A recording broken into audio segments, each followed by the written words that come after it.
大家好，欢迎来到我的频道塔罗的低语，我是 Nico 啊。那我们今天要占卜的课题是未来3年你们的事业、你们的财路还有你们的爱情分别是怎样的。那在我们面前呢有3组牌，从左到右分别是第1组牌、第2组牌、第3组牌。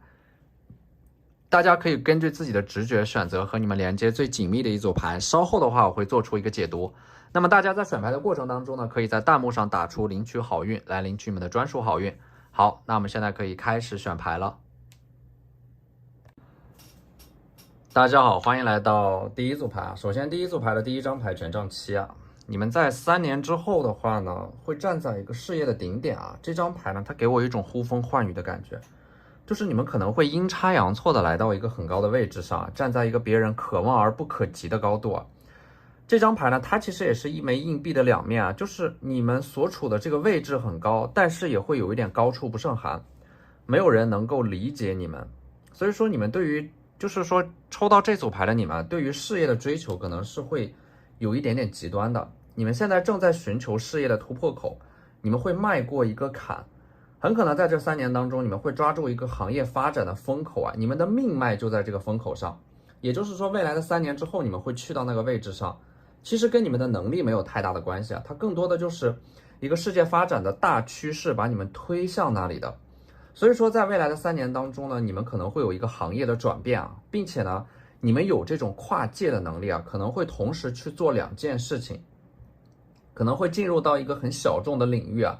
在这个领域当中呢，没有很多的竞争者，所以说你们才能够脱颖而出。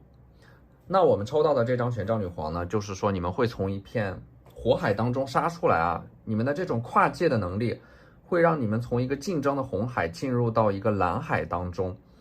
你们未来的3年可能会脱离一个很热门的行业，或者说脱离一个很内卷的行业，然后进入到一个很小众的领域、很细分的领域。那么这个领域它没有很多的竞争者，你们才能够脱颖而出。所以说这张宝剑1呢，你们会掌握某一个行业的信息差，就是说在未来的3年之内，这个宝剑它相当于是一个工具，能够帮助你们披荆斩棘，或者说你们会得到的这个工具，它能够帮助你们解决一个很棘手的问题。这个宝剑1它也是你们事业发展的一个支点啊，相当于一个行业内的机密，只有你们自己知道。你们通过这样的一种商业信息呢，能够赚到非常多的钱。那么在这组占卜当中呢，我们还看到了一张权杖国王。就是你们在追逐事业的过程当中呢，会有一个和你们有着相同野心和想法的权杖国王出现，你们2个人会立刻被彼此的能量所吸引啊。这种能量它是一种强强联合，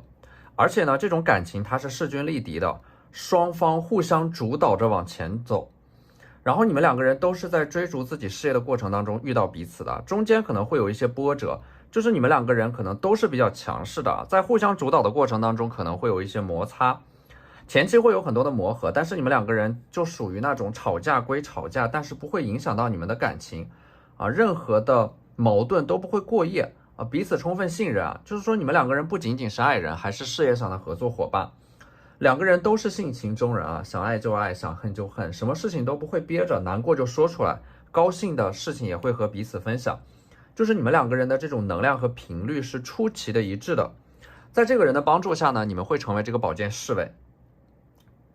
那么你们2个人呢，对方是火象，你们是风象啊。他们的优势在于他们的行动力很强，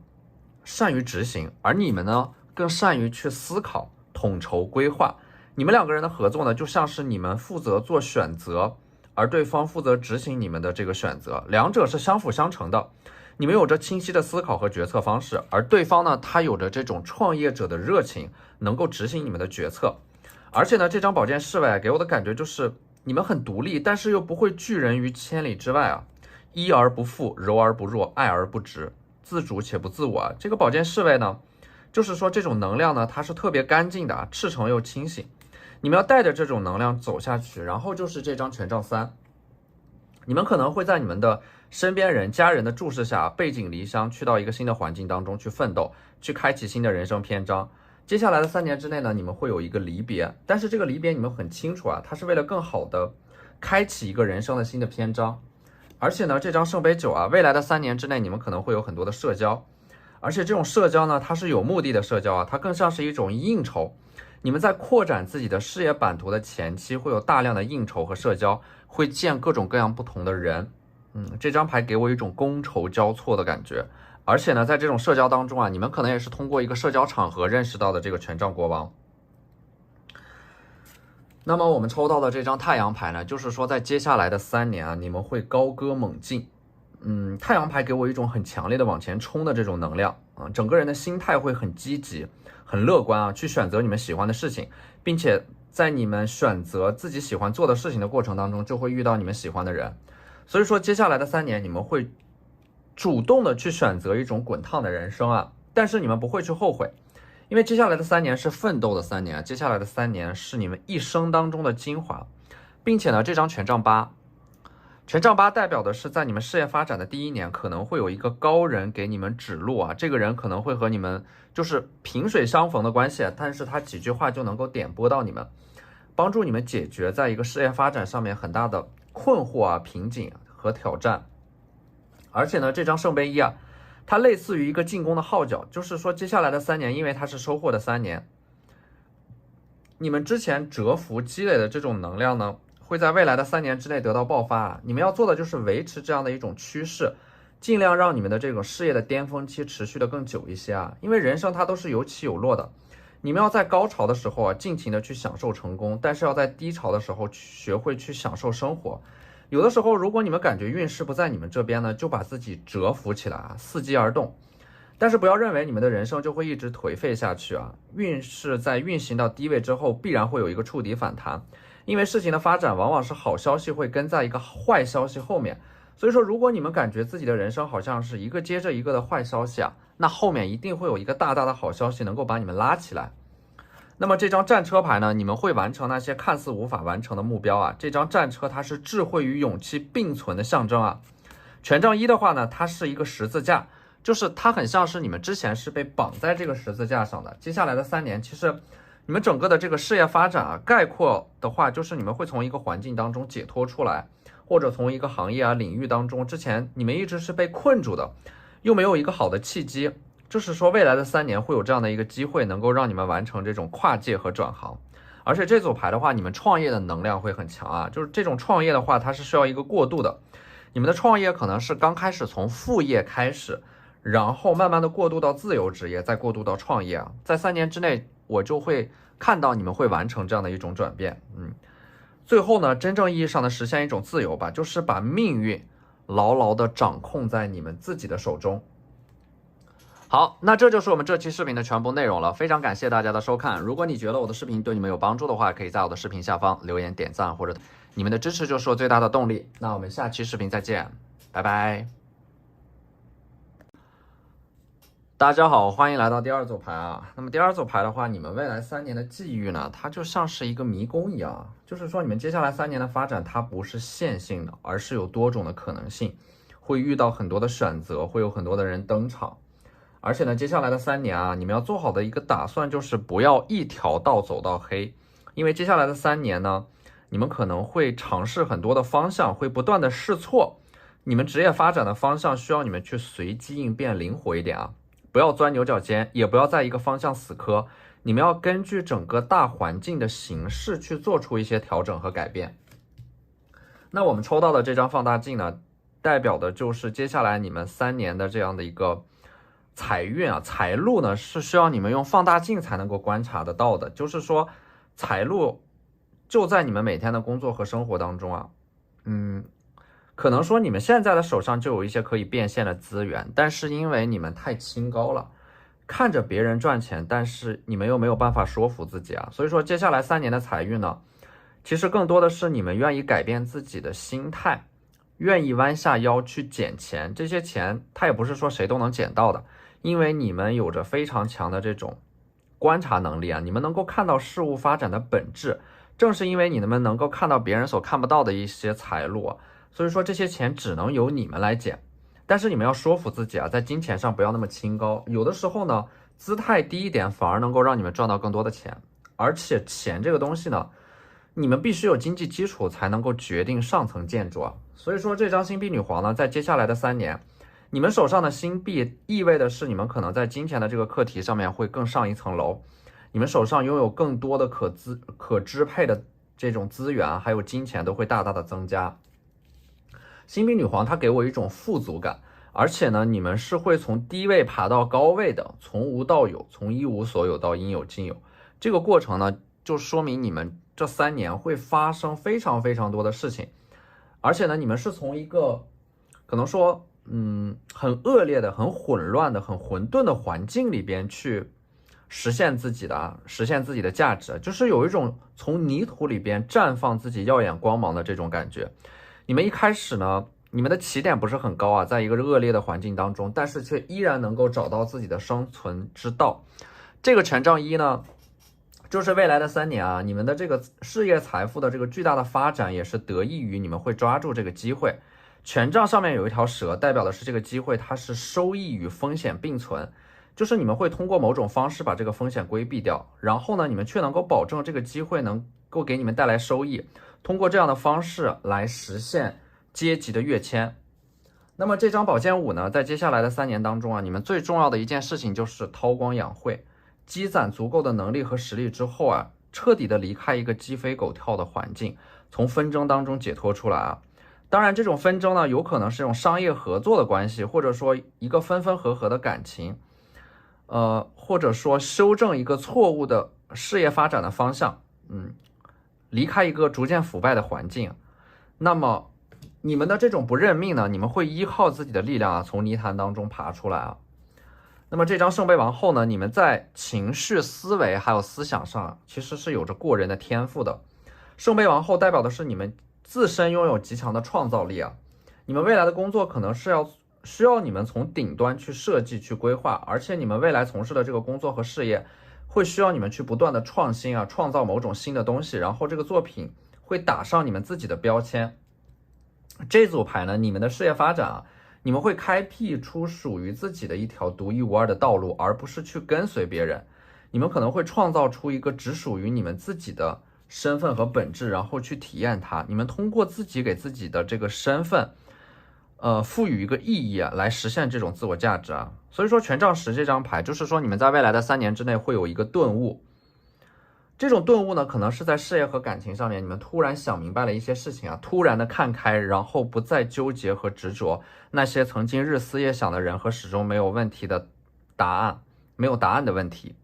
就突然的释怀掉了。你们会用执着烧死所有的幼稚和任性啊，那片荒野里会慢慢长出理智和清醒。所以说，当你们整个人变得通透豁达以后啊，会出现一个星币骑士啊，会在3年之内，大概是在第2年，他就会出现，他手上有一个星币，就意味着是他可能会带着钱或者说资源来找到你，因为他看到了你们身上的价值，想要寻求一个合作。他会是一个贵人，也会是你们未来3年事业上的一个转折点。他的出现标志着很多事情已经开始出现变化了。他是一个土象特质的人，摩羯、金牛或者说处女啊，他身上的能量很干净，会给你们一种少年感。而且呢，这个土象特质的人会给你们带来好的财运，就是说你们和他的这种合作会开启一个新的篇章。而且呢，这张愚人牌也恰恰预示着在接下来的3年之内，你们在推进某件事情的过程当中啊，可能是会走投无路，或者说走到一个悬崖边上。但是呢，你们注意观察这个愚人脚下的玫瑰，说明有一些事情它有峰回路转的可能性。而且呢，这个峰回路转它也是伴随着这个星币骑士前来助你们一臂之力啊，让你们爬出深渊。而且呢，这张星星牌还有权杖4啊，这个星星代表的是在接下来的3年之内，你们很有可能会遇到自己的正缘。他和你们的性格截然相反，甚至说你们2个人来自于不同的世界，但是却相处的异常融洽。这张权杖4呢，就代表的是你们的关系会逐渐的升温，稳步的发展。就是说我们抽到的这组牌呢，你们在接下来的3年的这个事业发展可以说是跌宕起伏，峰回路转啊。但是呢，在感情上面会有一个人坚定的陪伴在你们的身边。这种陪伴呢，是不需要刻意的去改变自己和对方的，只是在静默当中觉知，让能量流动啊，让存在被感知，让你们2个人的这种隔阂消融啊。这个时候力量就会从彼此的内部升起，给到你们这样的一种希望和信念。那那么这张权杖国王呢，就是你们会变成权杖国王啊。权杖国王意味的是你们会拥有自己的事业，拥有你们自己的生产资料，然后你们可能会找到一种钱生钱的方式，你们不用再去被别人所雇佣，而是说你们会雇佣别人来让他们为你们服务。因为我们这组牌的占卜时间周期是3年，也就是说你们大概需要3年完成这样的一种身份上的转变。接下来的3年呢，从22年、23年到24年，每一年都有新的感受。22年可能说你们要重新恢复自己的秩序和节奏，并且呢，从一个混乱当中找到未来自己的方向。然后23年呢，就是你们会找准这个方向以后，就像爬山一样，开始一点点的向上攀登。而且呢，这个节奏呢是前面很慢，但是后面会越来越快，因为你们找到了自己的节奏和方法。到24年的时候，你们就会真正登顶啊，会看到人生当中新的美好的风景。这个时候你们会感恩自己过去走过的所有的弯路啊，其实都是来成就你们的。所以不要害怕吃苦啊！你们长时间为了某个目标而聚焦的能力，在这个过程当中，你们可能会放弃自己的娱乐生活，放弃无效社交，放弃无意义的消费，以及在这个过程当中不被理解的孤独啊！它本质上是一种自控力、自制力、坚持，还有深度思考的能力。当你们拥有了这种能力之后啊，对于你们来说，成功它其实只不过是时间问题。当然，也不要对于自己的过去犯过的错误耿耿于怀啊！你们过去犯过的错误呢，它是来指引你们的，而并非来定义你们。也不要逃避自己的过去，不要逃避自己犯下的错误，去正视你们的过去，正视你们的错误，然后去修正他们。你们就是自己生活当中默默无闻的勇士啊！你们会一往无前的大踏步的往前走去。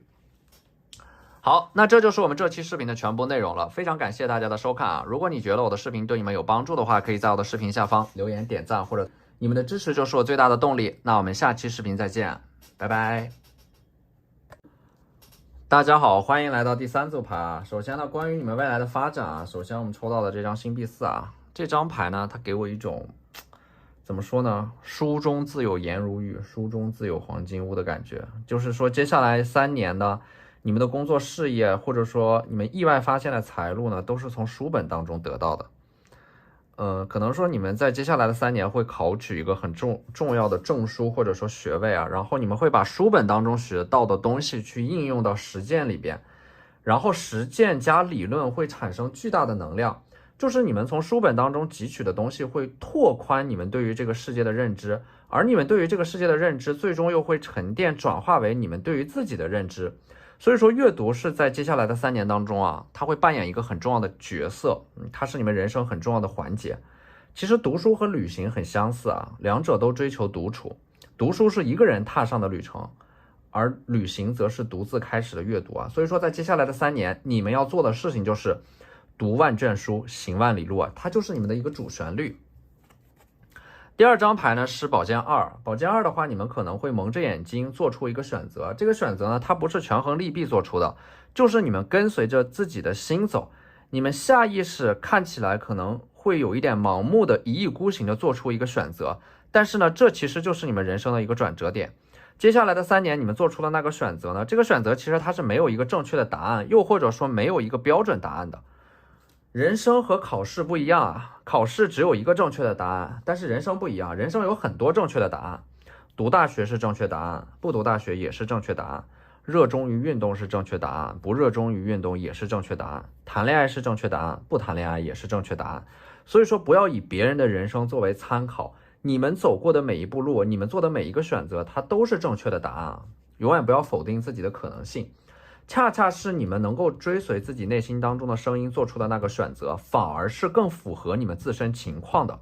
这个选择呢，它反而能够帮助你们实现自我价值。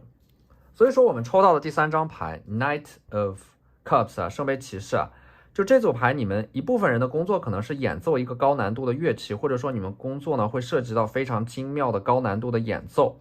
接下来的3年呢，你们在事业发展上面需要大量的练习，掌握一门核心的技能啊，它有关于音乐啊、演奏等等。可能说在接下来的3年会有这样的一个考核，或者说很好的机会，能够让你们在很多人面前展示自己的能力。那么我们抽到的第4张牌啊，宝剑侍卫啊，在接下来的3年当中，你们可能会不经意的想到一个关于未来的可能性，而且说干就干。未来的3年之内啊，那些发呆的时间对你们来说都是至关重要的。因为抽到这组牌的一部分人啊，你们可能从事的是那种创作类型的工作，它就需要你们在日常生活当中去汲取一些灵感。这3年当中，你们可能会创造出一些非常伟大的作品啊，而那些伟大的灵感其实就来自于你们日常生活当中那些思考的琐碎的片段所产生的。所以说不要害怕把自己的时间浪费在发呆上面啊，发呆是你们灵感的源泉。你们在发呆的过程当中啊，灵机一动的那个想法有可能会改变你们的一生。这张权杖七呢，抽到这组牌的话呢，你们可能在未来3年感情上面会有很多的追求者啊，向你们抛来橄榄枝，但是你们可能只是站在一个地方远远的观望，你们并不着急，或者说并不想降低自己的标准和要求。你们在感情的这个课题上面其实是很自我的，并且呢，想要读懂你们也是一件很困难的事情啊。就是说你们的追求者众多，但是很少有人能够真正意义上的走入到你们的内心世界里边。所以说这张圣杯七呢，接下来的3年你们可能很难让自己稳定下来。就是说，你们可能说你们现在处在的环境相对来说比较稳定，但是你们可能不会安于现状，就是你们会不断的尝试，不断的去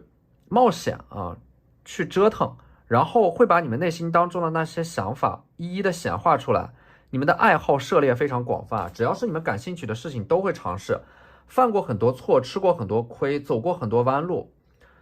那么在社会的这样的一个打磨当中啊，不断的崩塌，重建世界观，然后最后你们才能够实现一种稳定的成长和发展。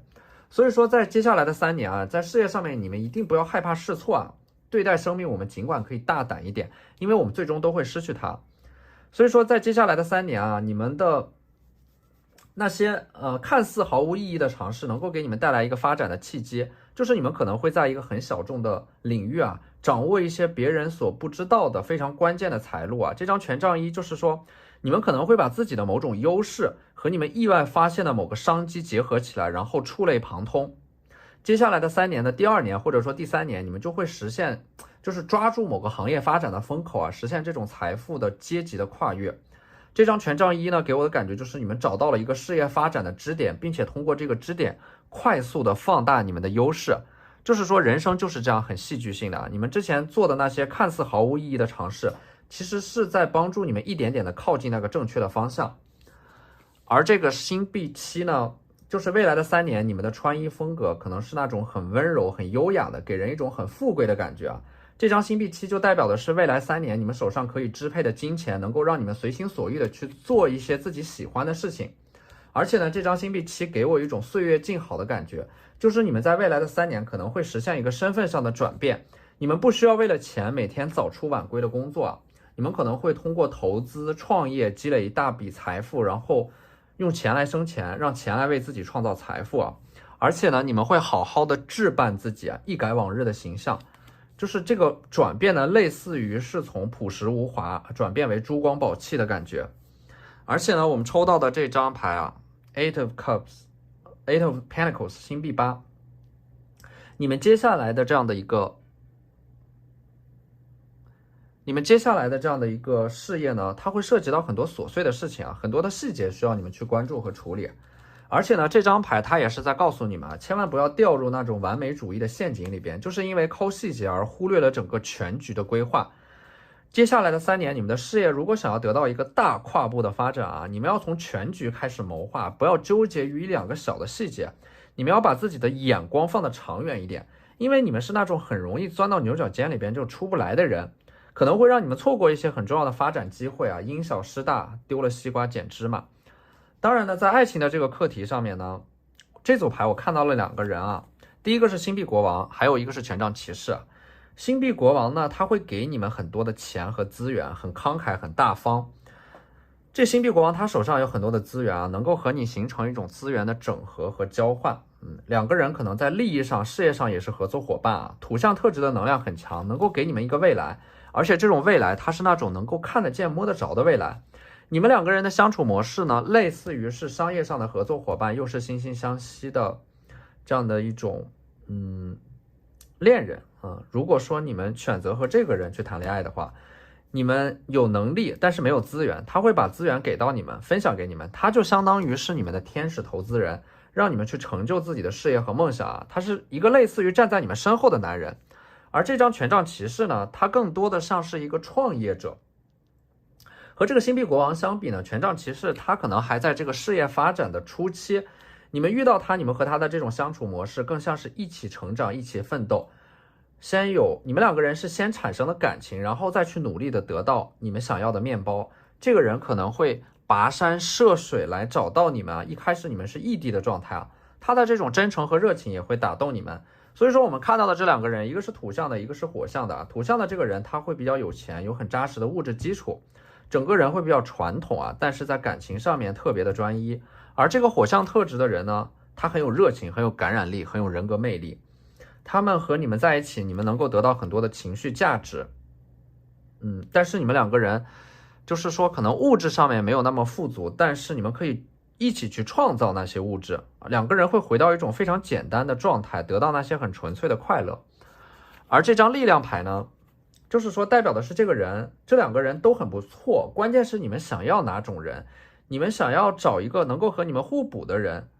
这种互补也是要看你们的选择，你们要找一个性格上面和你们互补的，能够让你们快乐的人，还是要想要找一个这样的一个经济层面上能和你们互补，能够让你们有现实的安全感的这样的一个人啊。这种选择其实是没有对错的，就像我说过的，人生是没有标准答案的，它不像考试，你们怎么选都可以。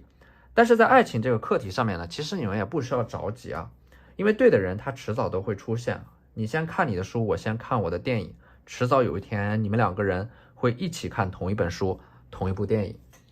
好，那这就是我们这期视频的全部内容了，非常感谢大家的收看。如果你觉得我的视频上对你们有帮助的话，可以在我的视频当中留言点赞，或者你们的支持就是我最大的动力。那我们下期视频再见，拜拜。